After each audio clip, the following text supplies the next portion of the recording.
बिस्मिल्लाहिर्रहमानिर्रहीम। अस्सलामु अलैकुम वरहमतुल्लाहि वबरकातुह। नाज़रीन से दरख्वास्त है कि हमारी वीडियो को पूरा देखें, चैनल को सब्सक्राइब करें और घंटी की निशान को दबाएं ताकि हर नई आने वाली वीडियो आपको मिल सके। ख़ातमुन नबिय्यीन रसूलुल्लाह सल्लल्लाहु अलैहि वसल्लम ने फरमाया है कि अन्निकाह मिन सुन्नती, निकाह मेरी सुन्नत है। लेकिन दौर हाज़िर में गैर ज़रूरी अशिया की तलब ने इस निकाह को बहुत महंगा बना दिया और ज़िना को बहुत सस्ता बना दिया।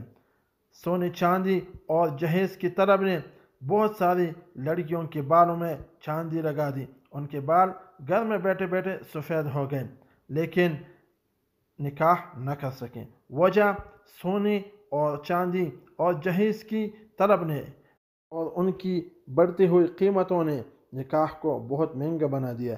लेकिन अल्लाह ताला के फजल करम से अब शादी के ख्वाहिशमंद हज़रात के लिए खुशखबरी आ गई है। सोने की कीमतें जो मुसलसल बढ़ती जा रही थीं, अब अल्लाह ताला के फजल से वो मुसलसल नीचे आ रही हैं।